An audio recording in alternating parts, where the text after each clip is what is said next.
We're delighted to have with us next Mr. Rick Perez, and he's running for McLean County Board. I believe that's District 3, is that correct? Yes, that's correct. Yeah, excellent. Excellent. Well, thank you for joining us today. And on behalf of the Bloomington-Normal NAACP branch, and obviously on behalf of Alpha Phi Alpha Fraternity Incorporated, Nu Psi Lambda graduate chapter, we do welcome you. Thank you. You're welcome. Our community has been very anxious to pose questions. So the very first question they have is about accountability. And the question is, how will you hold authority figures accountable for allegations of discrimination, bullying, misogyny, racism, especially considering all that's going on with the Epstein issue? Yes, thank you.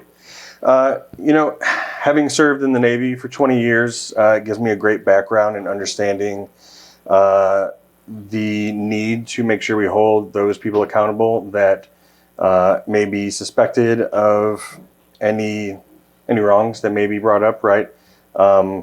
Believing people when they first say, hey, this is something wrong has gone on, and ensuring that we bring those up to the right people. And if those people that are accused are the next in line or are the right people, that we make sure there's oversight and an external third party to make sure that's fully vetted. Well, that's a perfect segue, because the next question from our community members, that question is about corruption. How will you fight corruption locally? Yeah, so almost kind of the same answer in that, right, any case of corruption that would get brought up or I'd be made aware of, right, I'd have to make sure that I bring up to through the correct channels. And again, if those correct channels are the people that are implicated, then making sure we get an outside third party entity to explore those and make sure they're fully vetted. And thank you. The topic of qualified immunity often comes up. What is your position on qualified immunity? And are you willing to support reforming qualified immunity if necessary? Yeah, thank you. So I am pro reform to qualified immunity. I understand and have family members and good friends that are police officers and law enforcement, and I understand that they have a difficult job, that they have to make literal life and death decisions day to day, right? However, we don't want to remove we don't want them to be so cautious on the job that they're ineffective at their job and maybe even dangerous for them.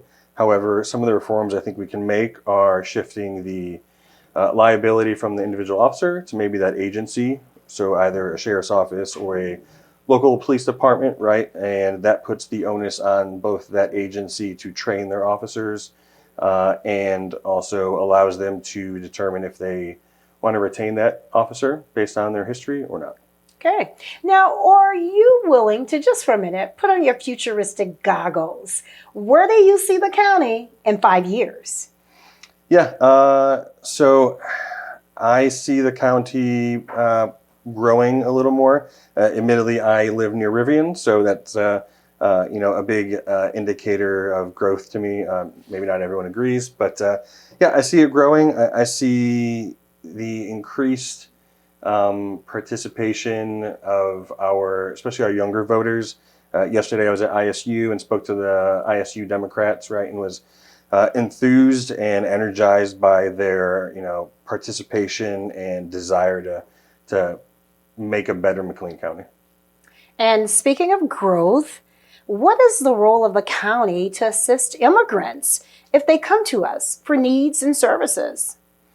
Yeah, so the county, right, needs to provide those services for those people that do show up, as a country of immigrants and as a recent third generation descendant of immigrants, both from Mexico and second generation from Puerto Rico. I understand that the struggle that it is to both come here and start a life, and if we want to be the country that we think we are or McLean County, right, that we need to make sure that we make as attractive as possible for those people to start a new life that they want. And thank you for sharing your background information and that transparency there. So what would your plan be if you are notified that federal ICE agents are planning on descending in our community? Yeah. So I think we let our citizens know that there's going to be ICE activity, DHS activity in the community. According to the Trust Act, if I remember correctly, right, the McLean County Sheriff isn't, or any local law enforcement isn't able to provide support to ICE, so they can operate within their guidelines that they have. I'm looking forward to hopefully reforms in those practices and